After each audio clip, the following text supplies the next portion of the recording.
সৰুৱে হওক বা ডাঙৰে হওক প্ৰয়োজনীয় প্ৰতিটো বস্তুক আমি পাবৰ কাৰণে এটা মূল্য দিব লাগে।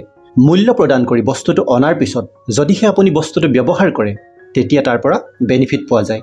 আৰু ব্যৱহাৰ নকৰাকৈ যদি থৈ দিয়া হয় তেনেহ'লে কোনো ধৰণৰ বেনিফিট পোৱা নাযায়।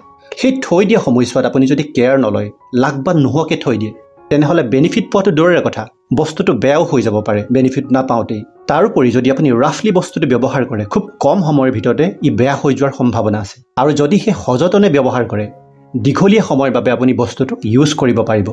মানে বস্তুটো কিনি আনোতেও আপুনি এটা প্ৰাইচ পে' কৰিব লগা হৈছে পইচাৰ ৰূপত, ঘৰত থওঁতেও আপুনি এটা প্ৰাইচ পে' কৰিব লগা হৈছে যতন লোৱাৰ নামত, যিটোৰ বাবে আপুনি সময় আৰু শ্ৰম দিব লগা হৈছে। আৰু ব্যৱহাৰ কৰোঁতেও আপুনি এটা প্ৰাইচ পে' কৰিব লগা হৈছে সাৱধানতা অৱলম্বন কৰি, যাতে বস্তুটো সোনকালে বেয়া হৈ নাযায়। যদি আপুনি ৰাফলি বস্তুটো ইউজ কৰে বা কেয়াৰলেছকৈ থয় অতি সোনকালে সেই বস্তুটো বেয়া হৈ যাব পাৰে, হয়নে? কেৱল বস্তুৰ ক্ষেত্ৰতে নহয়, জীৱনৰ প্ৰতিটো ক্ষেত্ৰতে প্ৰতিটো খোজতে আমি উপযুক্ত মূল্য পৰিশোধ কৰিব লাগে। তেতিয়াহে আমাৰ জীৱনৰ লগত জড়িত ব্যক্তি বা বিষয়বোৰ ভালদৰে থাকিব। কোনোবা এজন ব্যক্তিক আপুনি পৰ্যাপ্ত মৰম দি জীৱনৰ সৈতে জড়িত কৰিলে, এতিয়া আপোনাৰ লগত তেওঁ আছে বুলি ভাবি যদি আপুনি তেখেতৰ উপযুক্ত কেয়াৰ নলয় তেওঁ জানো ভালকৈ থাকিব পাৰিব? এদিন বিৰক্ত হৈ একেবাৰে আঁতৰি গুচি যাব।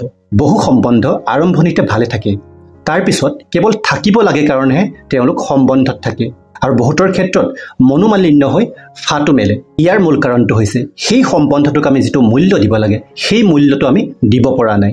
সফলতাৰ ক্ষেত্ৰতো কাহিনীটো একেই হয়।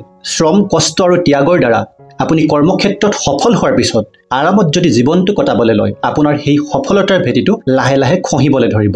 একেবাৰে সহজভাৱে যদি ক'বলৈ যাওঁ, যিটো বস্তু বা যিজন ব্যক্তিক আপোনাৰ জীৱনত সুদীৰ্ঘ সময়ৰ কাৰণে লাগে, মানে বেছি সময়ৰ কাৰণে আপোনাক লাগে আৰু ভালকৈ লাগে, তাৰ বাবে প্ৰতিটো খোজতে আপুনি সেই বস্তুটো বা ব্যক্তিজনক ভালদৰে কেয়াৰ ল'ব লাগিব। প্ৰয়োজনীয় শ্ৰম আৰু কষ্ট স্বীকাৰ কৰিব লাগিব তেওঁক পাবৰ বাবে আৰু পোৱাৰ পিছত ভালে ৰাখিবৰ বাবে। পোৱাটোৱে আপোনাৰ একমাত্ৰ লক্ষ্য হ'লে নহ'ব, পোৱাৰ পিছত যত্ন লোৱাটো সমানে গুৰুত্বপূৰ্ণ।